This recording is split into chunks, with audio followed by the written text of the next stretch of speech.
The Civil War Battle Series. The Battle of Missionary Ridge. Peering through a pair of field glasses, Major General Nathan Bedford Forrest, perched in an oak tree on Missionary Ridge, overlooking the Tennessee town of Chattanooga, observed a Union army in complete disarray.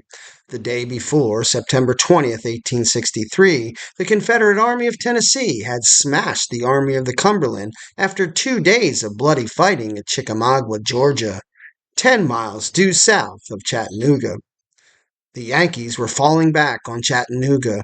From what Forrest could see, the bluecoats were abandoning the town in a headlong rush. Climbing down from the tree, Forrest dispatched a message to his superiors, recommending that they press the enemy as soon as possible. Despite Forrest's urging, the Confederate commander, General Braxton Bragg, did little.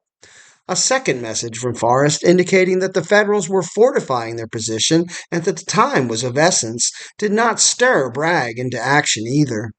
With over 18,400 casualties from the 2-day Battle of Chickamauga, Bragg was in no hurry to pursue the Federals. Eventually, he did order troops toward Chattanooga later in that day, only to discover that Forrest was right. The Federals were fortifying Chattanooga. What does he fight battles for? The ever-aggressive Forrest wondered aloud.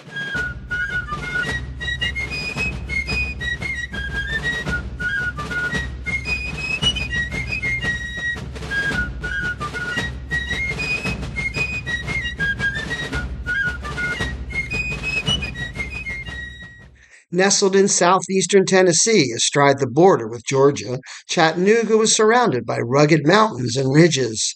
Dominating the town to the east was Missionary Ridge. Southwest loomed Lookout Mountain. West of the town, and 2 miles beyond Lookout Mountain, lay Raccoon Mountain. North of the town was Walden's Ridge, which ran northwestward for 40 miles. Curving around Chattanooga on 3 sides was the turbulent Tennessee River, which jutted south, then swung north, creating a peninsula called Moccasin Point, and spread through the deep gorges between Raccoon Mountain and Walden's Ridge, eventually passing the Union Supply Depot at Bridgeport, Alabama. At the start of the Civil War, Chattanooga was a comparatively young town, founded less than 3 decades earlier, but had risen to a position of primary importance for the South as a key railroad hub in the Western theater of war. Railway lines connected directly or indirectly with Nashville, Charleston, Atlanta, and Richmond. Controlling the rail lines and hampering the South's movement of supplies, the North could use them to move their own supplies to Chattanooga and use the town as a base of operations for a push into Georgia. Although shaken over his bloody defeat at Chickamauga, where his army had suffered over 16,000 casualties, Union Major General William Stark Rosecrans was determined to hold on to Chattanooga. Fearing large Confederate reinforcements that were rumored to be coming, Rosecrans pulled his army into Chattanooga proper, giving up vital strategic positions such as Lookout Mountain and Missionary Ridge. The Federal troops quickly began to dig in and fortify a 3-mile wide semicircle around Chattanooga in preparation for either a lengthy siege or a sudden attack.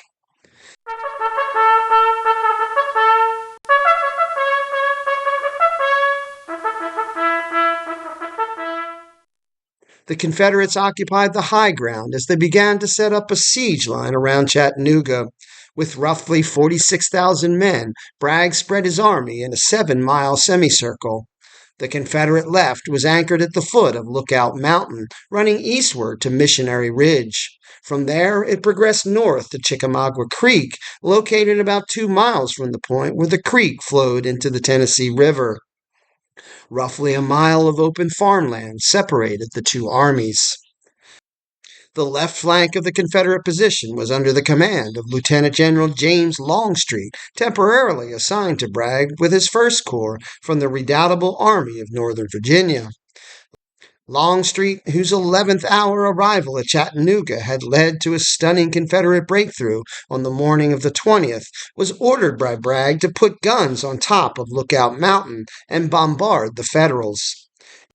It took 3 long, back-breaking nights for mule teams to drag Colonel Edward Porter Alexander's guns up the mountainside to avoid enemy artillery fire from Moccasin Point. Once at the summit, Alexander moved 20 guns up beside Captain James Garrity's 2 Parrott guns, which were already on the mountain. On September 29th, the guns opened up for the first time, but they would prove to have little effect. If Confederate artillery fire was ineffective, their near total control of Union supply lines was much more so.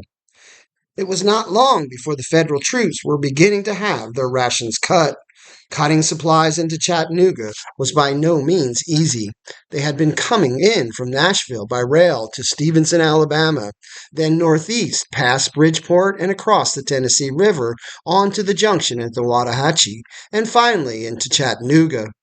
With the 2 railroad bridges across the Tennessee River and Chickamauga Creek destroyed, and with Lookout Mountain in Confederate hands, this route was no longer usable.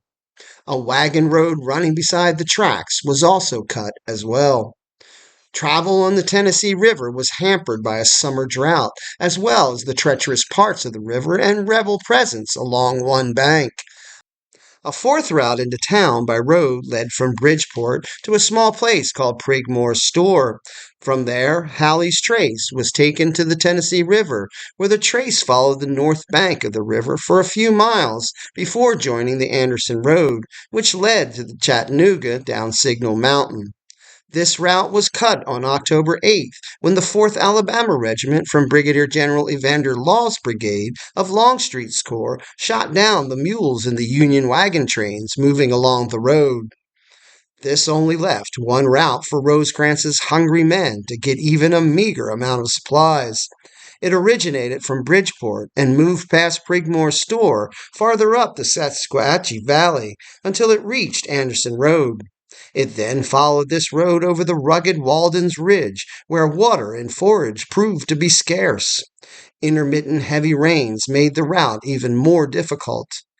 For the hungry Federals at Chattanooga, the supply situation was critical and about to get worse.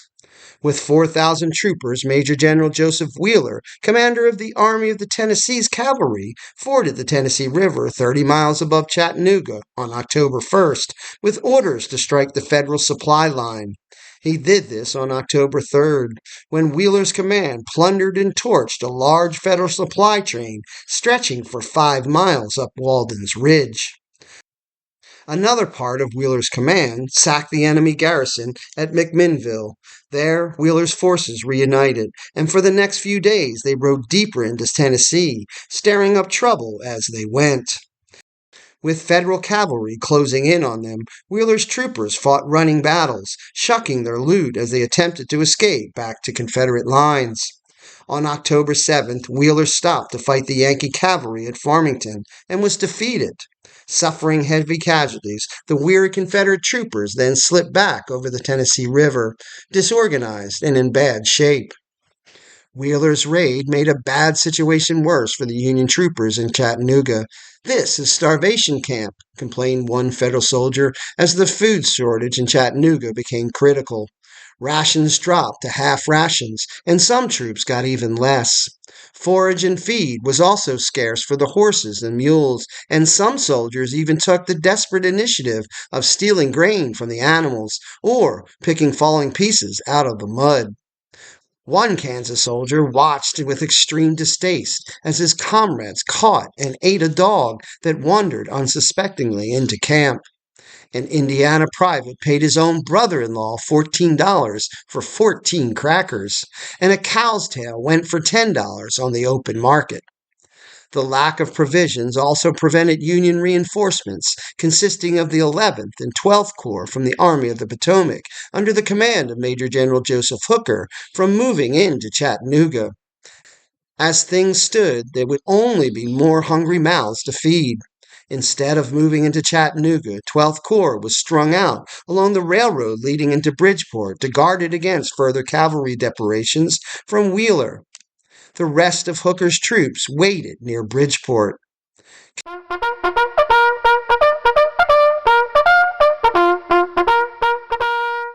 Conditions were not much better for the besieging Confederates.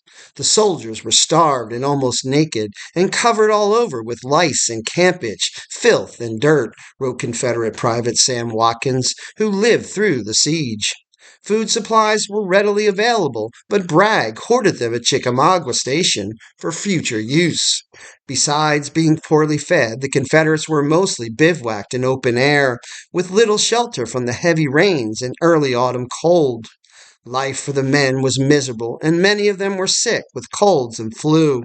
Like the Yankees, horses and mules, the rebels' own livestock suffered terribly from a lack of forage.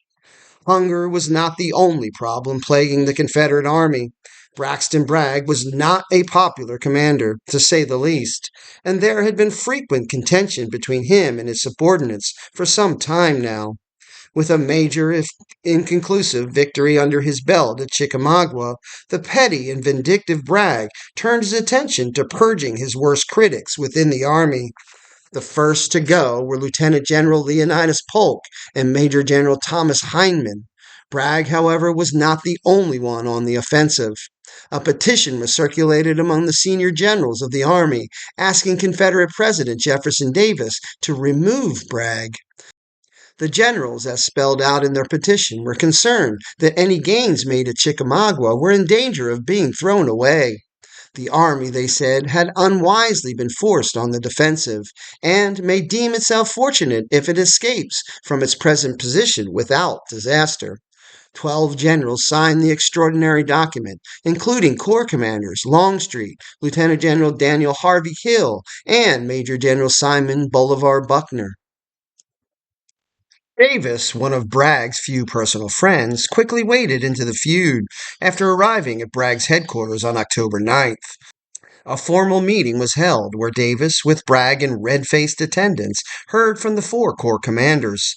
The President asked the Corps commanders to give their opinion of Bragg openly and to his face. It was none too favorable. Bragg endured the public embarrassment, knowing that he would not be replaced. Davis had already promised him that he would retain his command. With his position secure, Bragg turned his full ire on the conspirators. With Davis's intervention, charges were dropped against Polk, but he was transferred to another department. D.H. Hill was suspended, and Major General John C. Breckinridge was given command of his corps. Next in line came Buckner, who besides commanding a corps also commanded the Department of East Tennessee. Davis, at Bragg's request, disbanded that department, leaving Buckner with only a division to command. Longstreet survived Bragg's wrath, but in the coming days the feud would intensify between the two, with dire consequences for the Army of Tennessee. Meanwhile, great changes were about to take place in the Union camp. Aboard a train headed for Louisville, Kentucky, Major General Ulysses S. Grant, in a secret meeting with Secretary of War Edward Stanton, was given command of the newly created Military Division of the Mississippi, which encompassed the armies of Cumberland, the Ohio, and the Tennessee. As the commander of the new military division, Grant was given power to decide who would command the Army of the Cumberland. Stanton's assistant in Chattanooga, Charles Dana, had been sending a stream of unflattering telegraphs to Washington, warning falsely that Rosecrans was preparing to abandon the city. Abraham Lincoln, irritated and perplexed by Rosecrans's supposed actions, observed ruefully that ever since Chickamauga, the general had been acting confused and stunned, like a duck hit on the head. Grant, equally bemused, tersely telegraphed Rosecrans, informing him that he was relieved of command and appointed his erstwhile second-in-command, Major General George H. Thomas, as the Army's new head. Grant sent a second telegram to Thomas, ordering him to hold Chattanooga at all hazards. "I will hold the town until we starve," Thomas wrote back. Arriving at Bridgeport by rail, Grant, despite a bad leg suffered in a recent fall off his horse, mounted up and rode through the pelting rain over Walden's Ridge. As darkness was setting in on October 23rd, Grant and his staff arrived at Chattanooga, heading straight for Thomas's headquarters. After hearing a baleful description of the conditions inside the city, Grant listened to a plan outlined by his chief engineer, Brigadier General William Baldy Smith, to open a new supply line from Bridgeport to Chattanooga. After crossing a pontoon bridge from Chattanooga, a road cut west across Moccasin Point to Brown's Ferry. On the other side of the Tennessee River, the road cut through a gorge in the foothills, overlooking the river and proceeding south to the small settlement of Wauhatchie, where it split onto another road and passed west through Lookout Valley to Kelly's Ferry. There, the road led to Union forces at Bridgeport. If the rebels could be forced from their position at Brown's Ferry in the surrounding area, this key supply route could be opened up. The following day, after seeing Brown's Ferry himself, Grant authorized Thomas and Smith to implement the plan. Early on the morning of October 27th, 1,400 men from Brigadier General C's brigade boarded 50 specially constructed pontoon boats and 2 flatboats and slipped silently down the river to make a surprise attack on Brown's Ferry. A light fog helped shroud the flotilla as it rode 7 miles from enemy territory. Confederate pickets could be spotted warming themselves by campfires, but no one observed the makeshift flotilla.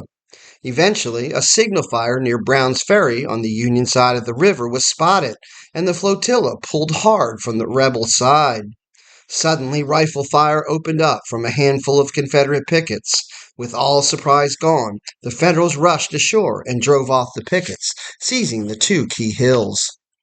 Meanwhile, the pontoon boats rowed to the east flank of the river, where the rest of Hazen's command, 750 men under the command of Lieutenant Colonel E. Bassett Langdon, waited to cross over. With them were another 3,500 men from Brigadier General John Turchin's brigade, who made up the second force in Smith's plan. While the advance party quickly fell to cutting down trees to build breastworks on the hills they held, the Confederates were on their way to dispute the landing. Colonel William Oates of the 15th Alabama led 6 companies of his men into the darkness and fog toward the ferry. The men, part of Law's brigade, were soon joined by the 4th Alabama of the same brigade. The Federals were driven out of their position and back toward the river, where Langdon's men, who just crossed the river, reinforced them. Now outnumbered, with Oates wounded, the Confederates fell back toward Lookout Mountain. With their bridgehead secure, the Federals quickly threw a pontoon bridge across the Tennessee River to hurry across reinforcements. While the Federals secured Brown's Ferry, Hooker was on the move from Bridgeport, with the 11th and 12th Corps to join them. After a rugged march along the Nashville and Chattanooga Railroad, Hooker's men camped at Whiteside, a small railroad station about 10 miles from Brown's Ferry. Longstreet was not greatly alarmed by the capture of Brown's Ferry. In his mind, it was only a feint. The real threat was about 20 miles southwest of Lookout Mountain, where scouts had reported seeing a large number of bluecoats on the march from Shell Mound.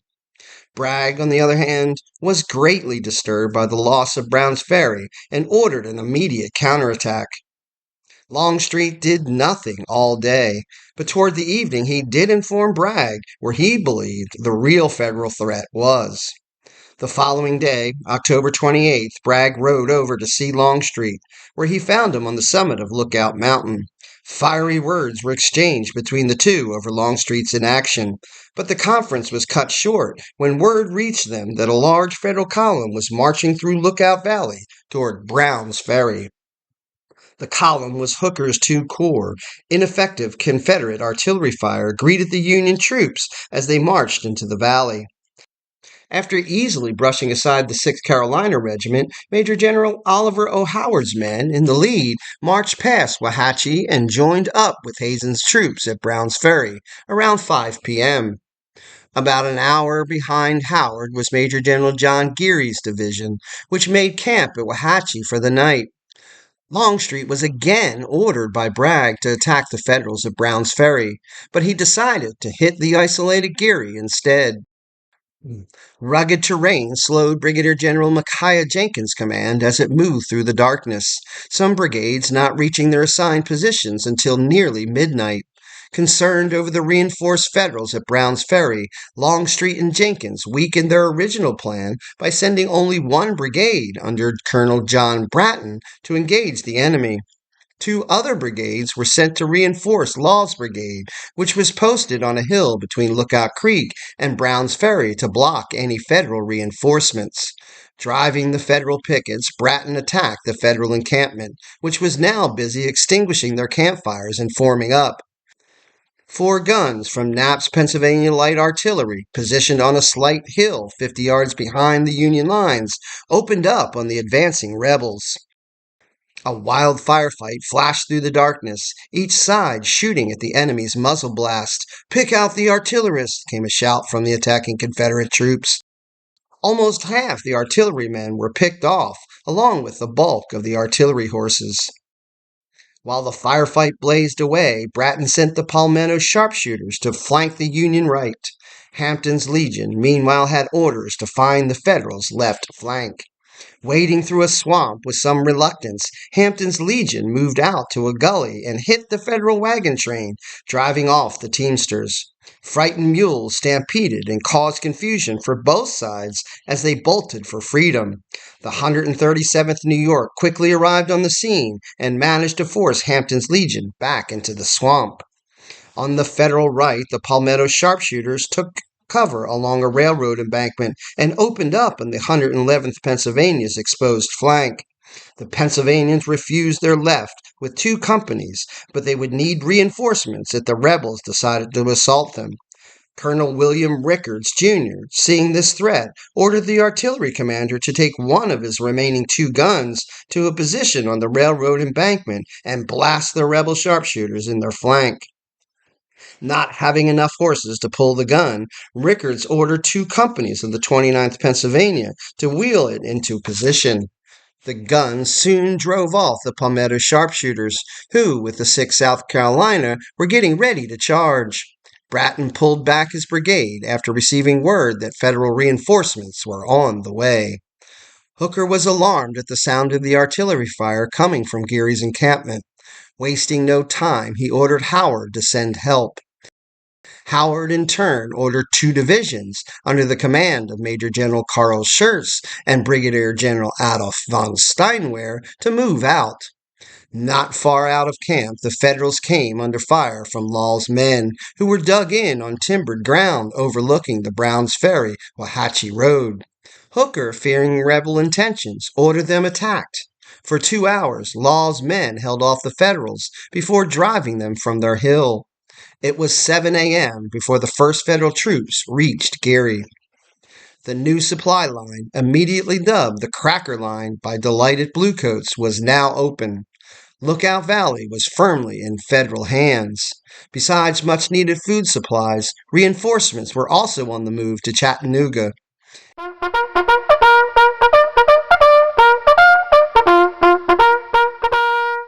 After Rosecrans' Chickamauga defeat, Major General William Tecumseh Sherman had been ordered north from Mississippi to come to his aid.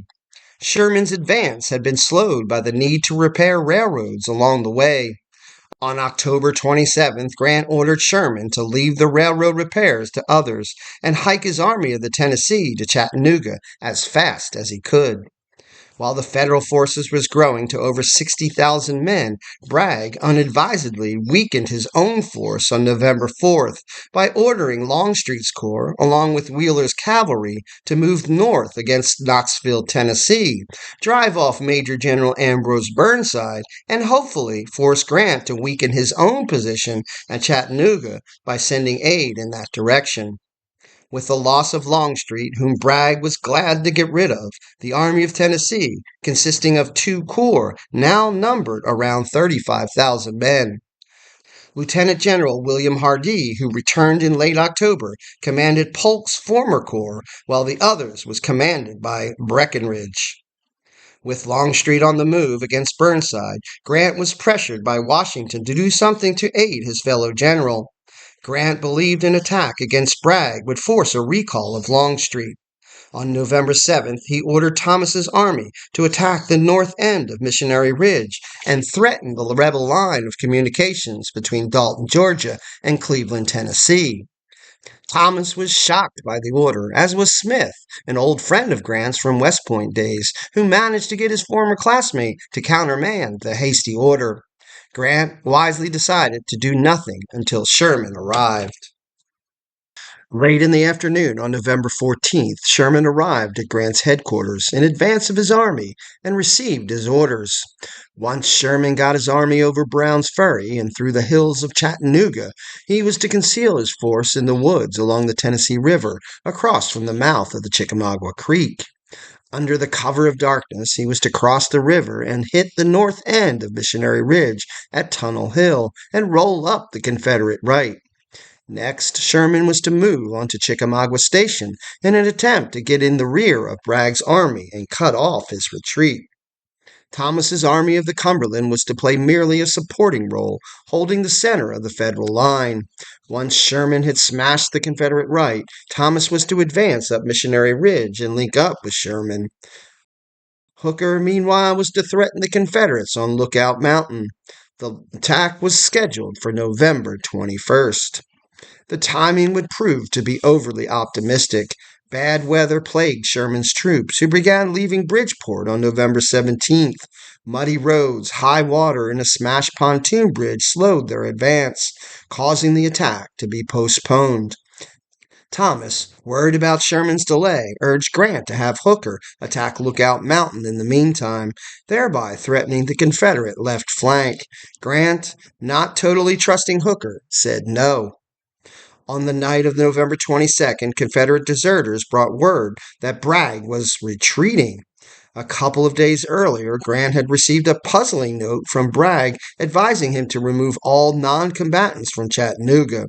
Grant wondered if Bragg wanted him to believe an attack was imminent while his real intention was to retreat. The last thing Grant wanted Bragg to do was to pull out now. He was confident that once Sherman was in position, the Confederates would be trounced. In actuality, Bragg wasn't retreating after all. Instead, he had merely dispatched Irish-born Major General Patrick Claiborne, another of his critics, to take his division to Chickamauga Station to catch the rails and reinforce Longstreet. Early on November 23rd, Grant ordered Thomas to find out what Bragg was really doing.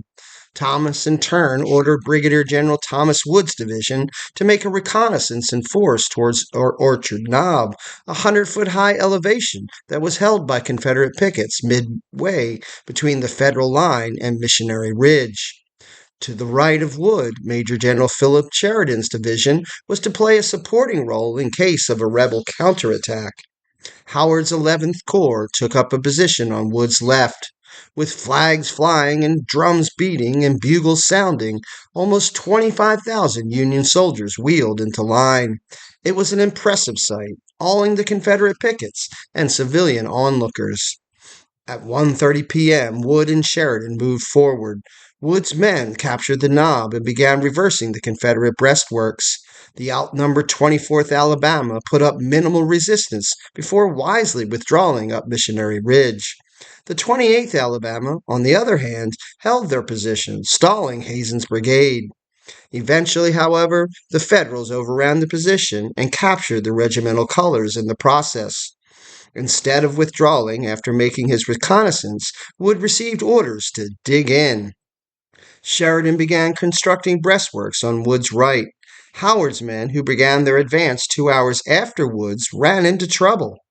Their attack was stopped cold by the Confederates, causing Wood to send one of his brigades to their assistance. There was no question now that Bragg was staying put.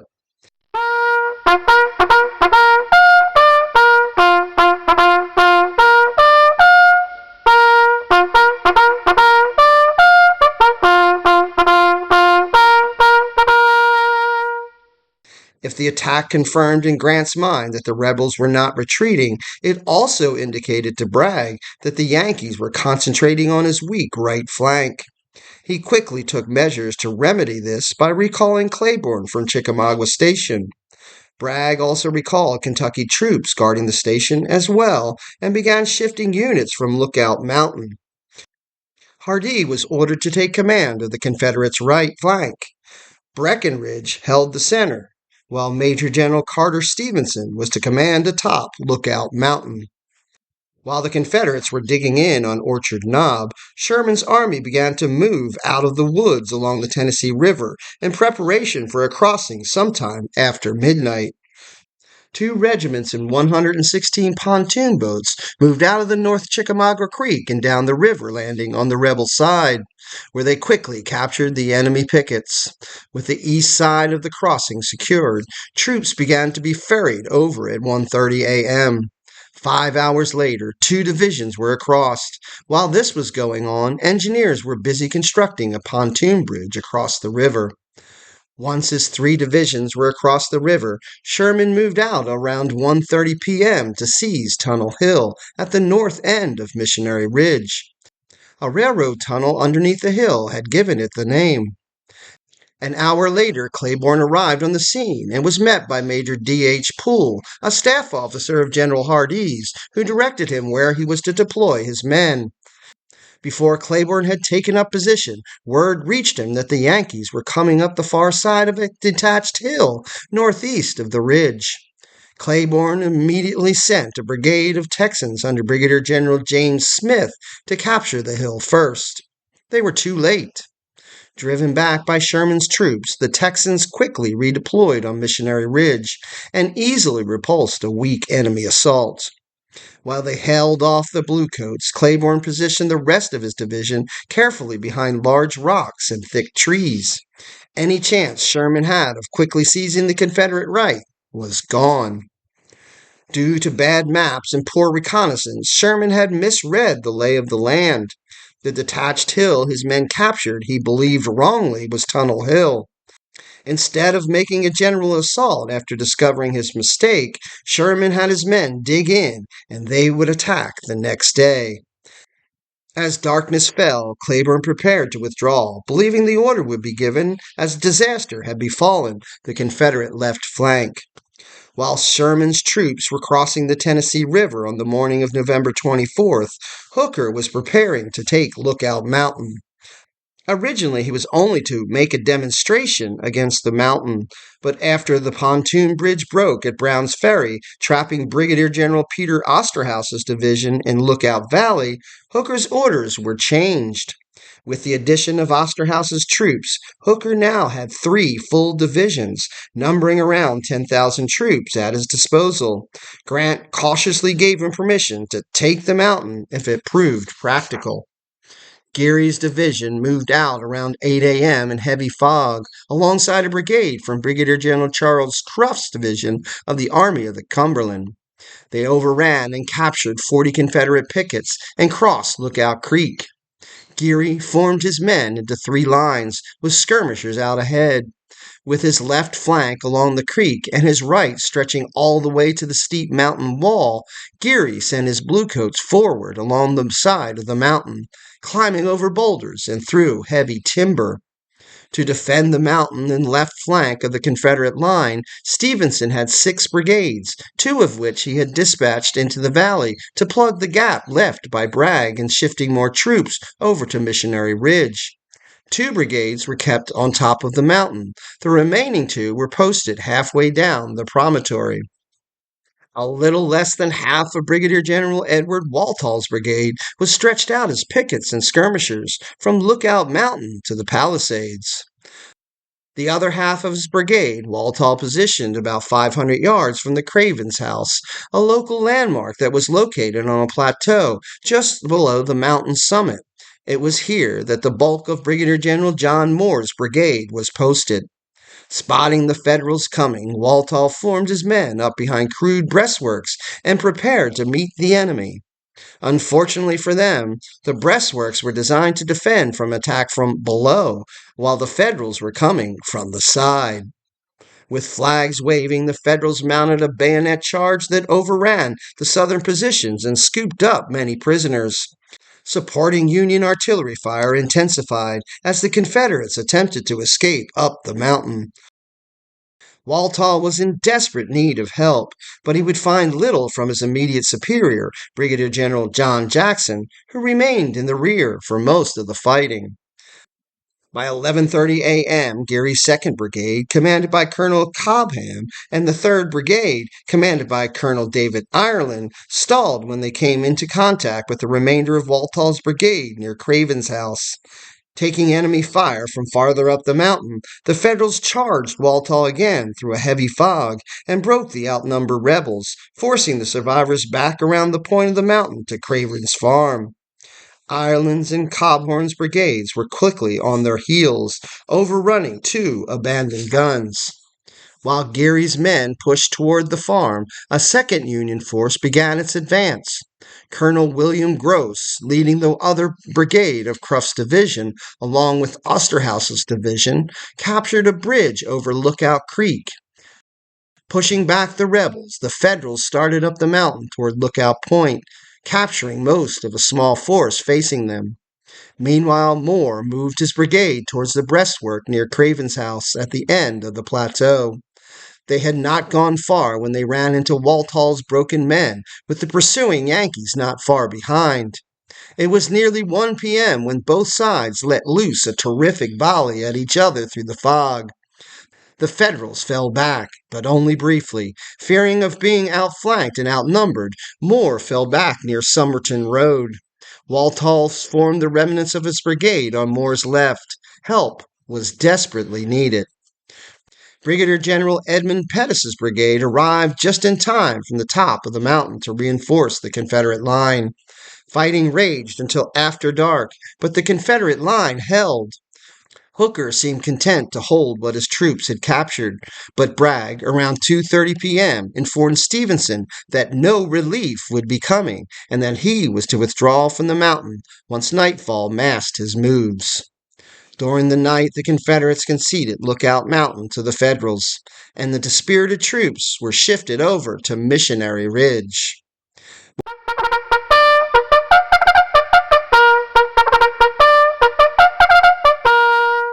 With the loss of Lookout Mountain and a strong threat to both his flanks, Bragg was in a quandary as to his next move. Meeting with his corps commanders at his headquarters, he uncharacteristically sought their advice. Hardee was for falling back past South Chickamauga Creek and, if necessary, deeper into Georgia. Breckinridge believed that Missionary Ridge could still be held. Bragg agreed. "Tell Claiborne we are to fight, that his division will undoubtedly be heavily attacked, and that he must do his best." With no retreat in order, Claiborne recalled his artillery and positioned his 4,000 men to repel Sherman's next assault, which was expected to come in the morning.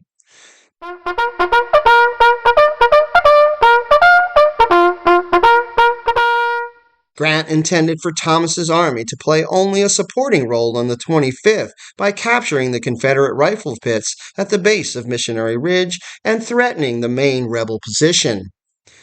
After the Stars and Stripes were seen atop Lookout Mountain that morning, Grant expanded Hooker's role and told him to move down into Chickamauga Valley and push for Roseville Gap, where the enemy's left flank was anchored. Grant still pinned most of his hopes on Sherman's ability to roll up the rebel right. Despite some skirmishing, Sherman's general assault against Tunnel Hill didn't commence until around 10:30 a.m. and was undertaken by 2 brigades from his brother-in-law, Brigadier General Hugh Ewing's division. Brigadier General John Corse's brigade drove in the Confederate pickets and, enduring stiff artillery fire, pushed to within 50 yards of Claiborne's Texas brigade. The attack was thrown back, and the Texans counterattacked and drove the Federals back down the hill. A second Federal attack was repulsed as well, and the bluecoats took cover and opened up on the rebels, many concentrating on dropping Confederate artillerymen. Troops from the 7th Texas were sent to help man the guns, and the Federals were forced back when Claiborne had 2 guns from another battery wheeled into action.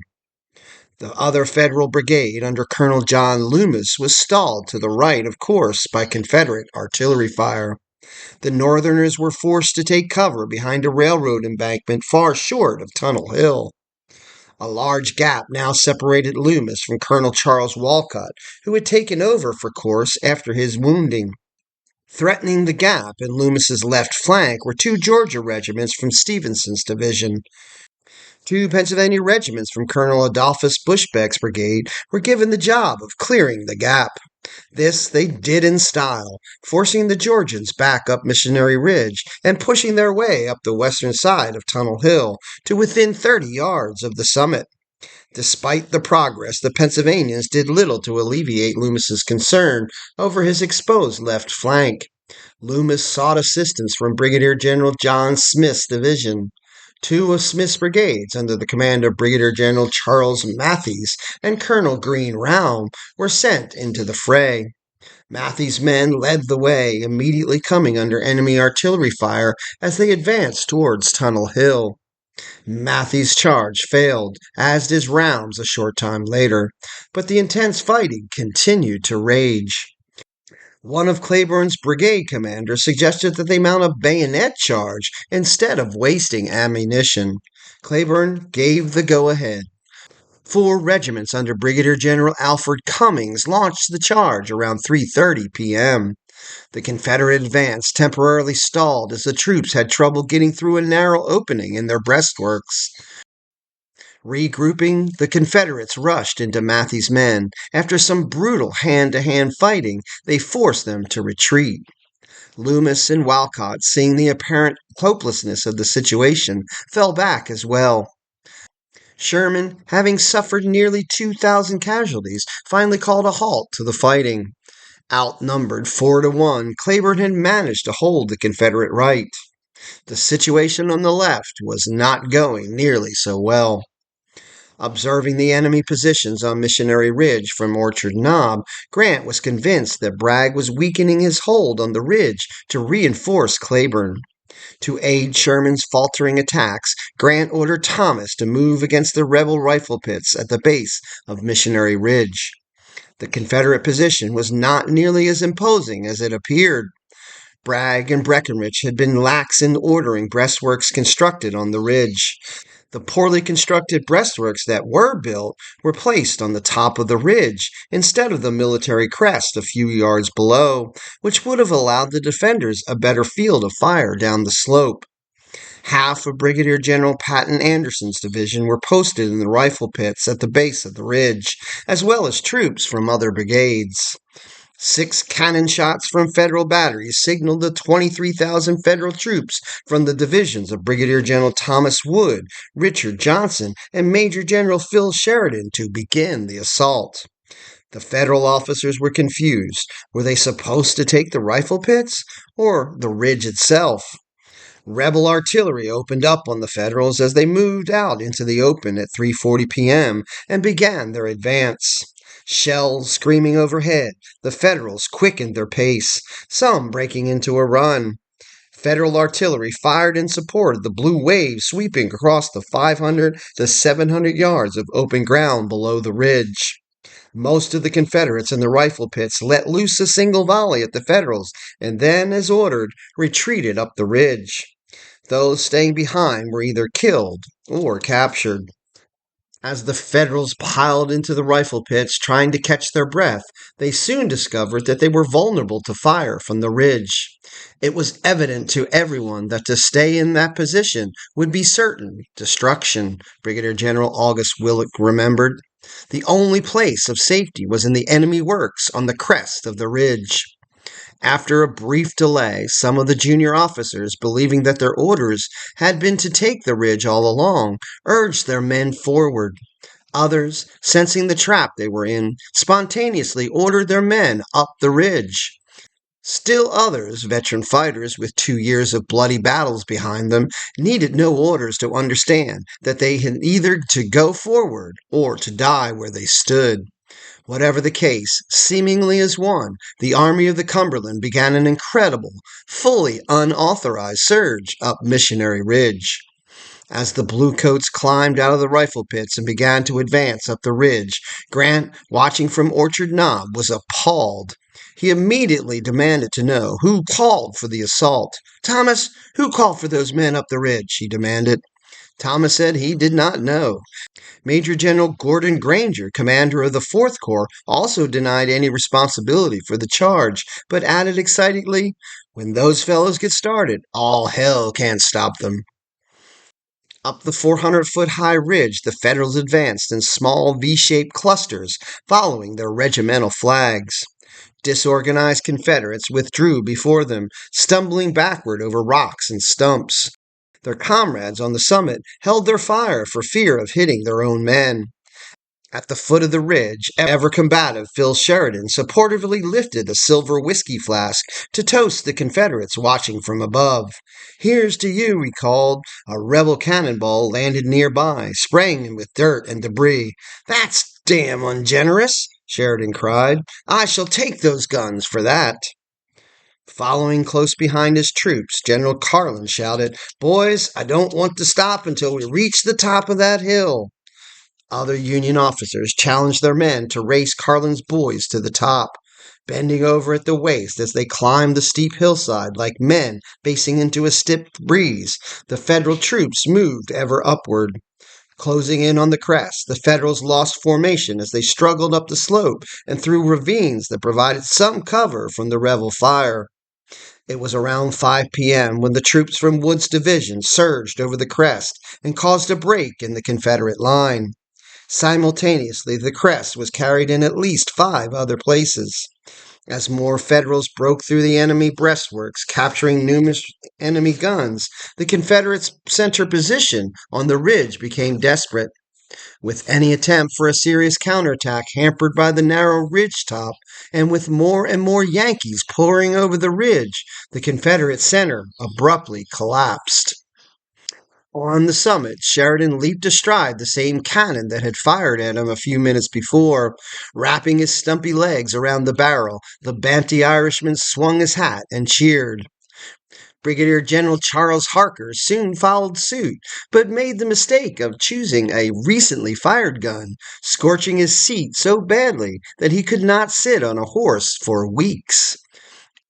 Everywhere, stunned Federals watched in amazement as their hated, eared, and grudgingly admired rivals simply ran away. "My God," cried an Indiana private, "come and see them run!" Wood rode among his men, laughing. "Soldiers, you ought to be court-martialed, every man of you," he joked. "I ordered you to take the rifle pits, and you scaled the mountain." 7 soldiers won medals of honor that day, including Lieutenant Arthur MacArthur, the father of the future World War II General Douglas MacArthur. It was the most won in a single day in American history.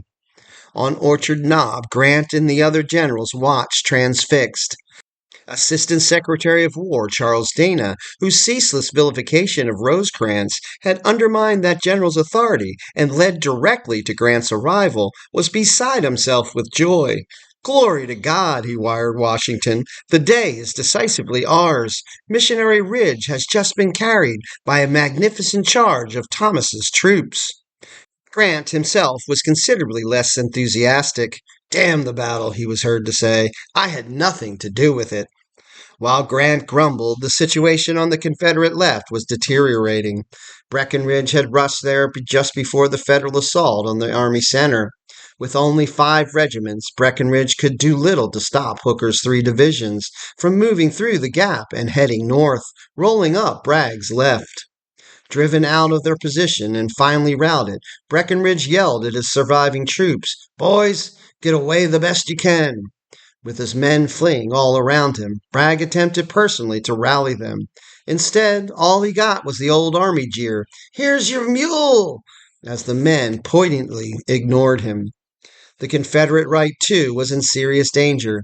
Hardee immediately sent word to Claiborne to take his division, as well as the divisions commanded by Brigadier General States Rights Gist and Carter Stevenson, and stop the Union advance. Meanwhile, Major General Benjamin Franklin Cheatham, positioned on the Claiborne's left, was attempting to do just that. In the growing darkness, 2 brigades of Cheatham's division were pushed back by Baird's troops, now only a mile from Tunnel Hill. Cheatham ordered in another brigade at 6 p.m. and halted the Union advance. Most of the other Federal divisions had halted as well, except for Sheridan, who pushed on through the darkness, bagging more prisoners and guns before finally halting his division at South Chickamauga Creek around 2 a.m. Claiborne withdrew his division that night and the next day acted as the rear guard of the demoralized Army of Tennessee. After burning provisions hoarded at Chickamauga Station, the Confederates began a retreat for Dalton. Shortly after midnight, Bragg ordered Claiborne to proceed to Ringgold Gap to try to buy more time for the Army and their wagon train to escape.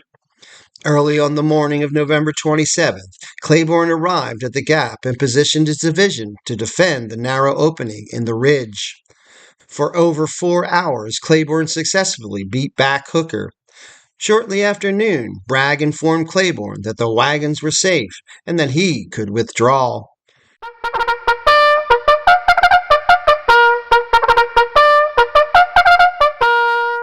Grant ordered no further pursuit.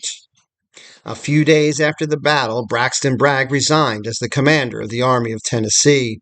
Jefferson Davis accepted his resignation without comment.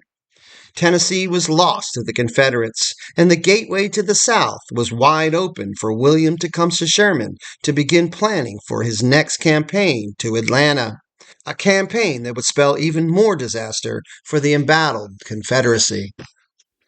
It's your history. Learn it, know it, and love it.